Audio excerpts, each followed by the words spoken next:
O Stephan, então, ele é advogado especialista na área de patentes, é autor e editor de vários livros e artigos sobre leis de propriedade intelectual, direito internacional e outros tópicos jurídicos. Ele dirige um centro para estudo de liberdade para a inovação. Então, apresento a vocês Stephan Kinsella. I assume everyone here was here yesterday, and today's discussion actually complements yesterday's talk very nicely.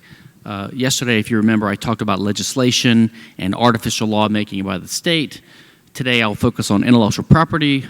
As many of you may be aware, I've spoken on this topic literally hundreds of times. So I don't really need notes anymore, but I'll use them anyway because I have some illustrations. Okay. So what I'm going to talk about today, I'm going to briefly discuss the libertarian case against intellectual property, but that's not going to be the whole of my topic. What I would like to focus on is IP, or intellectual imperialism, which is basically how the United States primarily tries to bully other countries into adopting its laws, which are mainly for the benefit of certain industries in the U.S., to the detriment of other people in the U.S. and other countries around the world. Okay, so just a review. This is what we talked about yesterday. Yesterday, I focused mostly on the scarce resources aspect of human action when I talked about the purpose of law being to come up with rules that determine property rights and ownership to permit the conflict-free use of scarce resources. But as I mentioned yesterday, the general structure of human action is that humans act, we pursue ends, and we use knowledge, and we have to use scarce means to do this. Okay? This is Mises' praxeology. So we have to use our knowledge to select among ends and to decide which means can help us achieve those ends. And then we have to act to do that. Okay? Property rights and laws are meant to protect the scarce resources component of action, but not knowledge. Okay? So a key thing to keep in mind is that scarce resources are limited, but knowledge is not limited. Knowledge can accumulate from generation to generation. This is, in fact, why we are richer now than humans in the past, because every generation we don't really have more things. The world is a finite resource, and we keep reusing the same resources, but every generation our knowledge grows and grows and grows. And so every generation is richer because that aspect of human action keeps increasing and getting better. Our technical knowledge, our knowledge of how to do things, and the fact that we have more human beings. And so when you have 7 billion people, it's better than 500 million because there's more ability to have the division of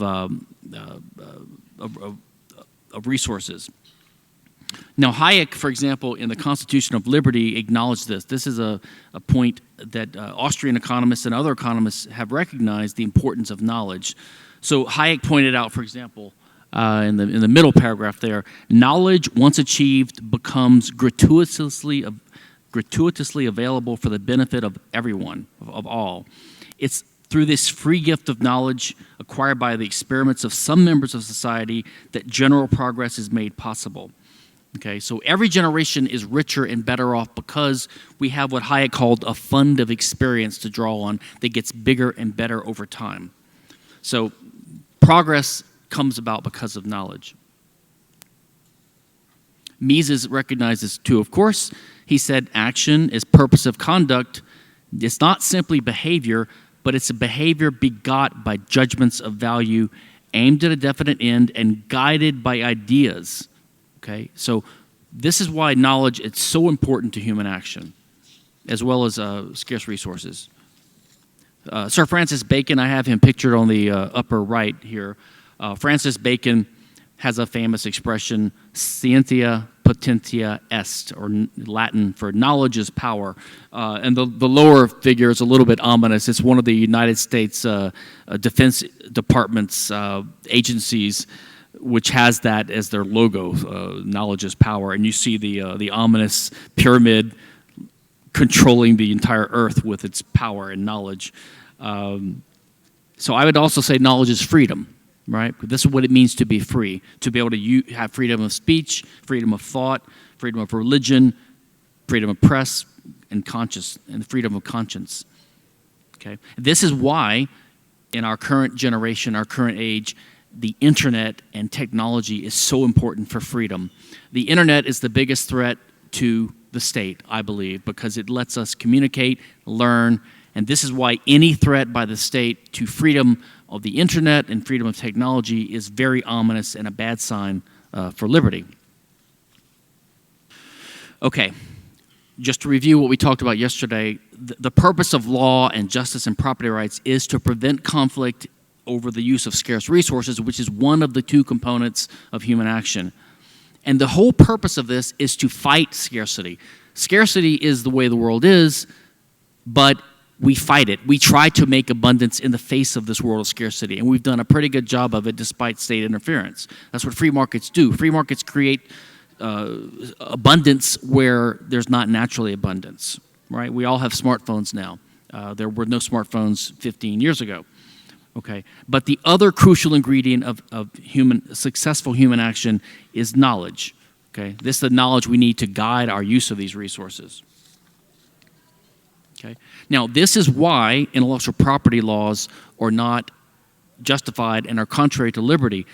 We need property rights in the scarce resources, but you cannot have property rights in knowledge, and we should not try to limit knowledge. Okay, knowledge is already easily shareable. Any number of people can use the same recipe or the same ideas at the same time. There is no possibility of conflict over this, so there's no conflict to solve. Okay? So when we try to assign property rights by law to ideas, what we do is we inflate laws, just like inflating the money supply makes money worth less, right? Money supply inflation gives rise to price inflation, makes money less valuable. When the government grants positive rights through positive laws like welfare, it undermines negative rights to liberty because it has to come at the expense of something. And the same is true with intellectual property.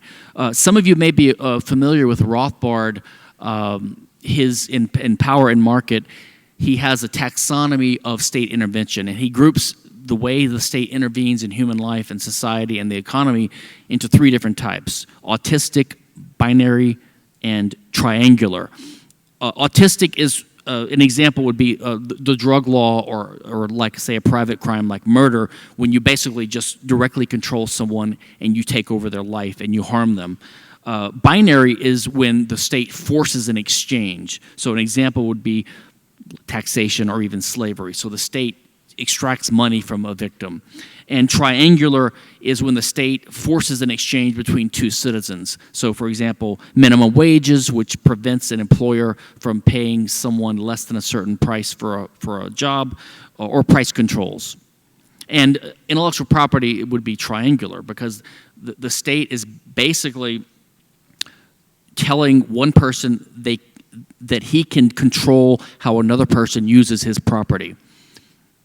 In the law, there's in the civil law, Brazil is a civil law country, there's something called a servitude, which is a right to use property less than full ownership.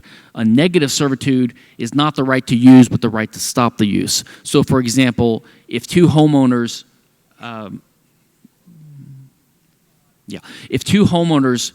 next to each other enter into what's called a restrictive covenant, it's basically a negative servitude arrangement where each homeowner has a contractual right to prevent the other homeowner from doing certain things with their property. Some private associations have this. This is perfectly legitimate because it's a contractual thing that people enter into. So, for example, if I move into a neighborhood with houses and I don't want it to be used for a pig farm or something commercial, then we all agree to use our houses only for residential purposes. So that means I can block or prevent my neighbor from using his house for certain purposes because he has granted me a negative servitude. Okay? Intellectual property is basically a negative servitude. It's not called that. It's called a property right by the proponents as a it's a PR move just to defend it. But it's not really a property right. It's really a negative servitude. But it's not voluntarily contractually agreed to by the parties. Rather, the state enforces this and grants it to someone who asks for it, even though the burdened estate didn't agree to it. Okay, that's why it's a triangular type of intervention. Okay. Now, so there are many people who advocate intellectual property, and they do so under the pretense that innovation is good, ideas are good, and therefore, if you're for innovation and you're for ideas, you must believe in property rights and ideas. And if you're opposed to it, as I am, you must be opposed to ideas. This is, of course, total nonsense. Intellectual property is literally death. It causes literal deaths. Copyright is enforced by criminal laws in most countries, so you can literally go to jail for infringing copyright.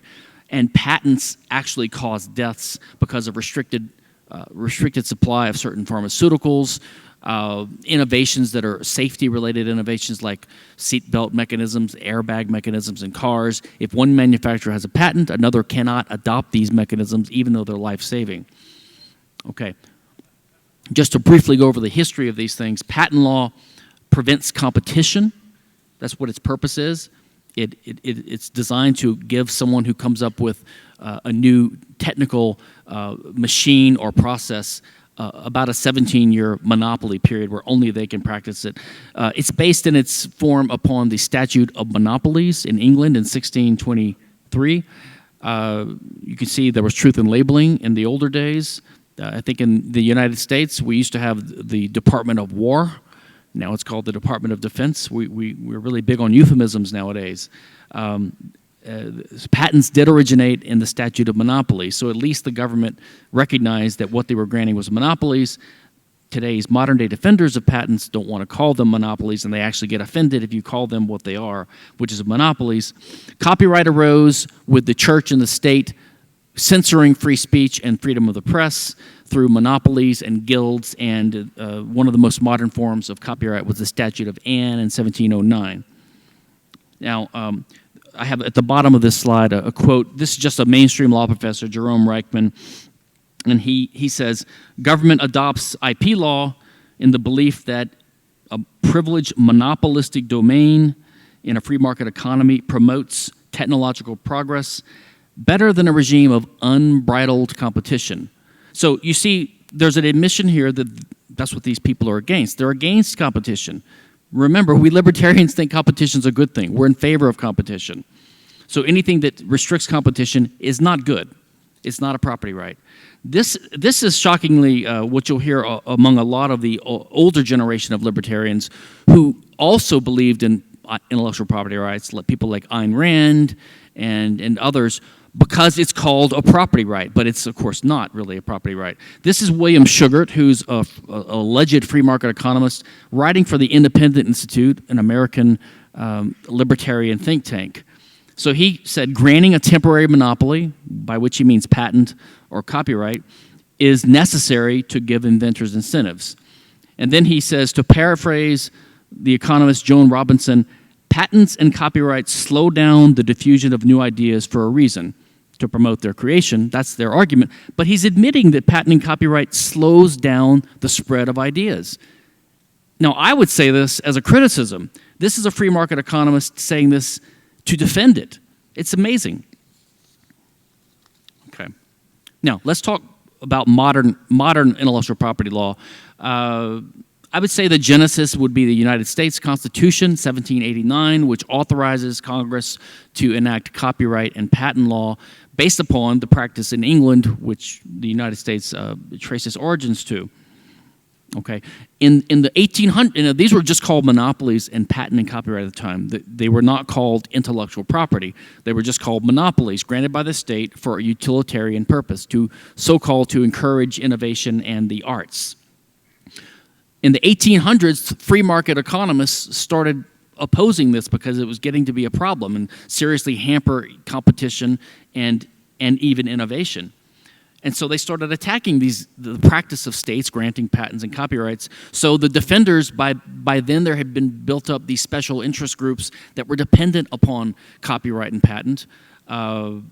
And they started fighting back and defending this system because they wanted to keep their monopolies. So they started calling it intellectual property because most people are in favor of property rights. So they just called it, no, it's just a different type of property. It's not regular property, intangible things. It's intellectual property. And after all, the brain is important. The mind is important. Okay. So, of course, this has led to a proliferation of statutes related to intellectual property. I'm just going to, now I have a lot listed here on these slides. I will be podcasting this later, and on my website I will have my slides, and there are links in here. If anyone's interested in following up on this later, you can do so. So I'm not going to give a law class here and go into the details of different statutes and treaties, but I want you to see the incredible outpouring of legislation and treaties, mostly at the urging of the United States, and how the United States has used its influence and power and dominance over the world economy to push its IP laws on other countries. So just a brief review. 1624, first modern origin of patents, the Statute of Monopolies in England. 1710, the Statute of Anne in England, which was sort of the basis of modern copyright laws.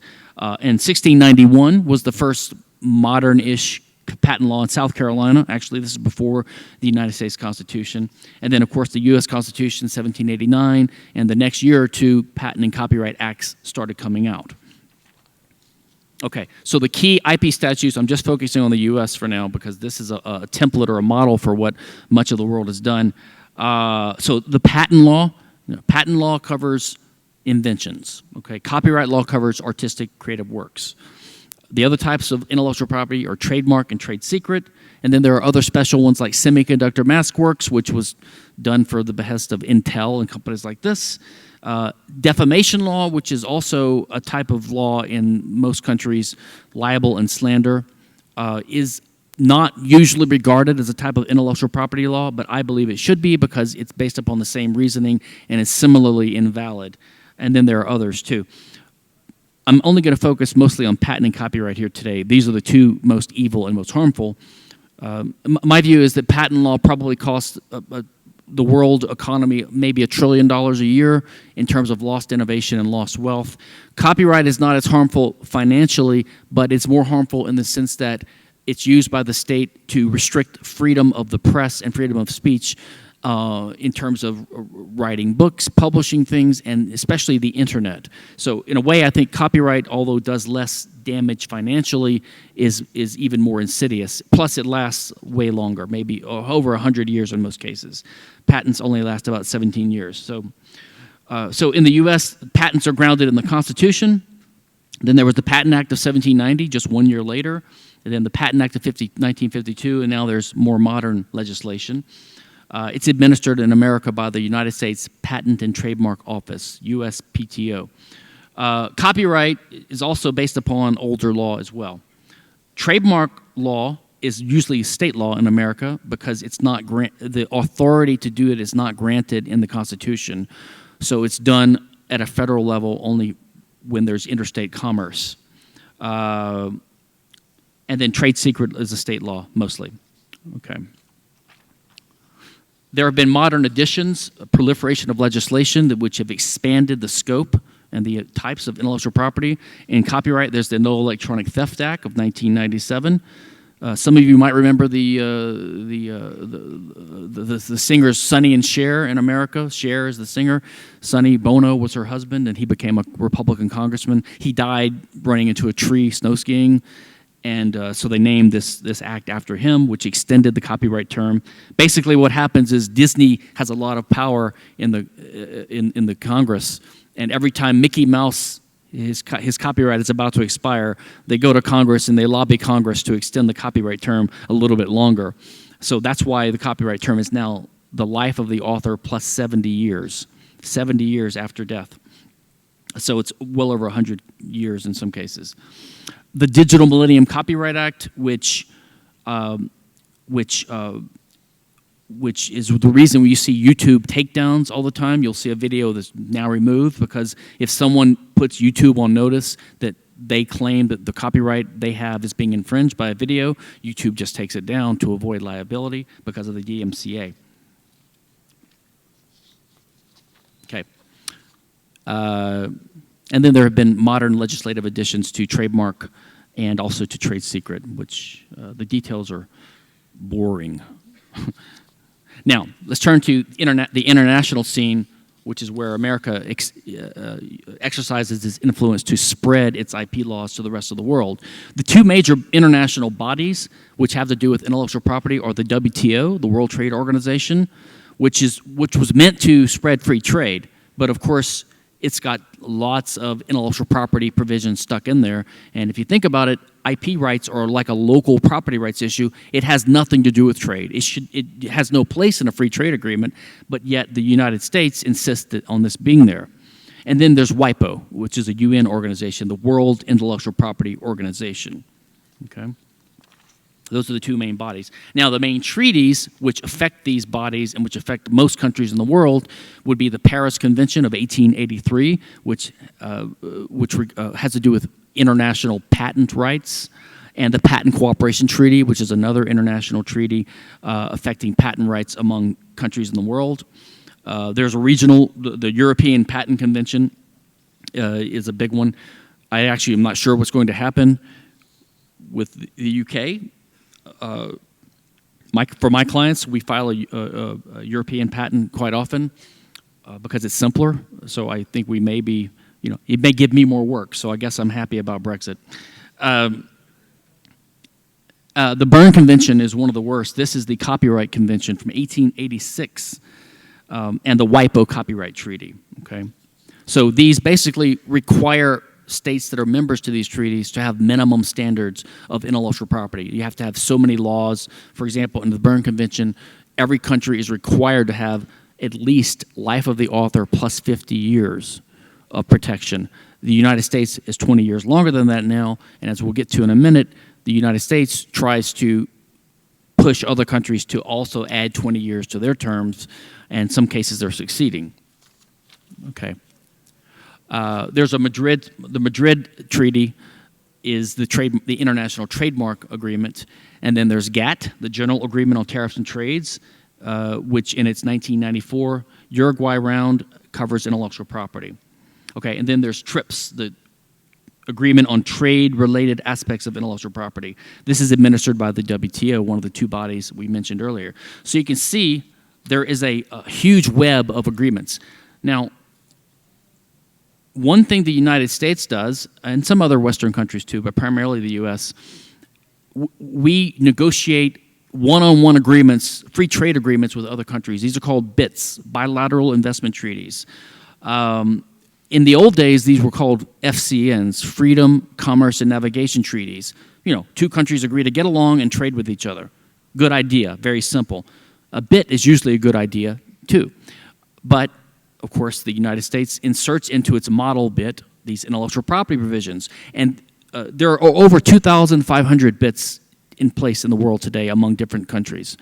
The U.S. has 48 or 49 in place right now, mostly with developing countries. So we're basically doing deals with developing countries and forcing these countries to adopt U.S.-style copyright and patent laws so that Merck Pharmaceutical and Disney and Hollywood and the music industry and the software industry in the U.S. can sell goods in these countries at higher prices and to the disadvantage of the fairly poor average citizen or consumer in these developing nations.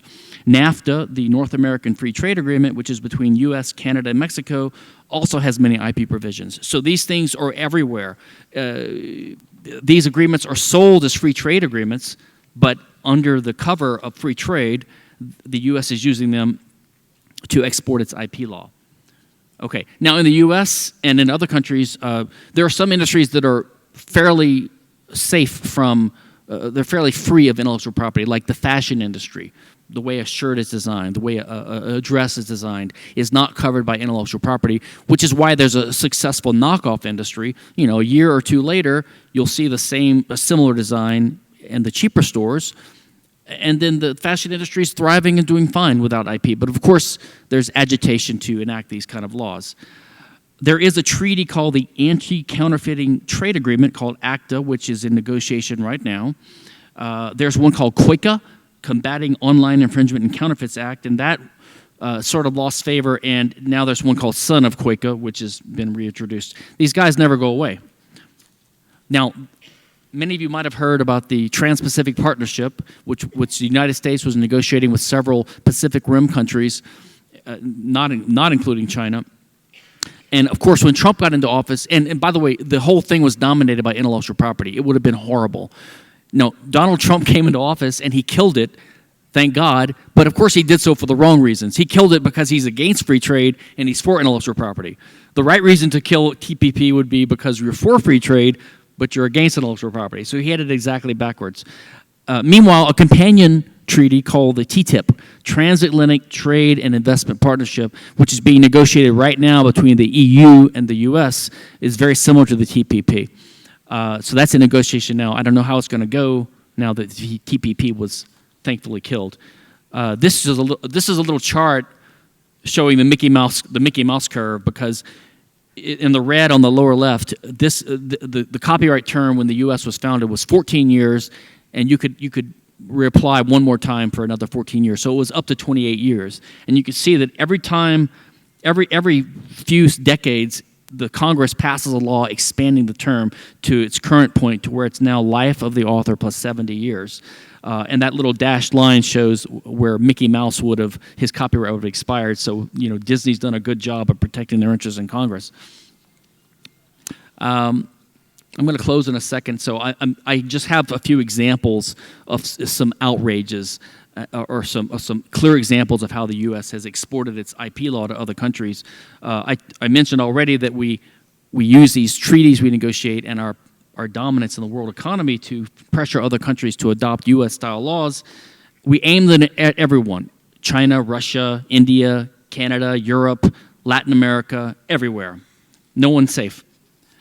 So, for example, I mentioned earlier the Berne Convention requires countries to have life of the author plus 50 years for copyright. The U.S. has 70. So what we've done is, for example, Canada wanted to get into the TPP negotiations, so America insisted that they extend their copyright by 20 years in order to get into the TPP, which they did. Only for sound recordings, but still they did it. Mexico agreed to the ACTA, which made them extend their copyright in order to get into the TPP too. So that's just an example. And sadly, even as I mentioned earlier, the quote from William Sugart, the Independent Institute economist in favor of IP, the Fraser Institute, which is a free market think tank in Canada, of course, is urging Canada to strengthen their IP law. I mean, after all, we're in favor of property, so we have to be in favor of intellectual property, right? Russia was the biggest country not in the WTO for a long time, and America blocked their application for membership in the WTO for almost 20 years because they weren't adopting American-style intellectual property law. We have something ominously called the non-conforming countries designation. It's called the Special 301 list.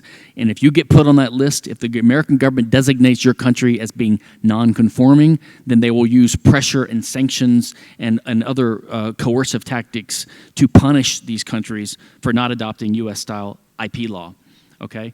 Many Latin American countries have bowed to pressure. Colombia put through some extensions to copyright law before a visit from Obama to please him. Panama has extended their copyright law under duress from U.S. The United States brought Brazil to the WTO in a suit on the behest of Merck, the pharmaceutical giant in the U.S. Finally, they had to drop it. And I hear Heroico, only Brazilian I know. Brazil broke a patent on an HIV drug because it was costing lives. So Brazil did something good there. Spain was under pressure to extend its copyright law, et cetera. And just one more example. The WikiLeaks have released a lot of this information. WikiLeaks cables. The U.S. was twisting the arms of Bosnia to get them to pay licenses to Microsoft. So this is just an example of how these big U.S. companies, under our system of crony capitalism, are in bed with the state to export laws that harm everyone, harms innovation, harms freedom of speech, freedom of conscience, distorts the culture, all for the benefit of certain special interests in the West. So I'll conclude there, but thank you very much. Bom, obrigada, Stephan. Foram muitas e muitas perguntas, mais de 50. Tentei dar uma filtrada aqui nas que se repetiram, porque muitas pessoas repetiram as mesmas questões. Uma primeira questão é: as leis de patente na Inglaterra não teriam sido um fator para o surgimento da Revolução Industrial? Test. Okay. So, I think what happened... Oh, yeah. I think cause and effect are reversed in this case. The Industrial Revolution happened for other factors, and because technology started becoming more and more important, certain special interest groups relied upon the patent law to stop competition.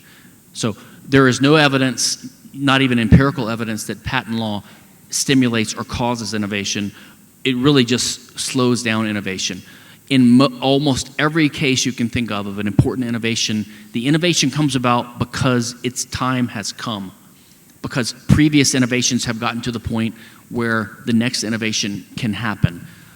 In most famous cases, the airplane, the light bulb, radio, the telegraph, all these innovations, there were many inventors in many countries all coming to similar ideas at the same time.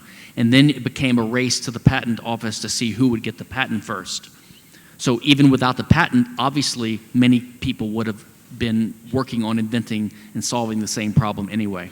So no, I think patents only slow down and distort the industry. For example, the United States was one of the first with the airplane, but because of the patent, competition was slowed down so much that when World War I started, the United States airplane industry was way behind in Europe, and we had to catch up. So the patent the Wright brothers had on the airplane slowed down the American aeronautics industry for maybe 20, 30 years.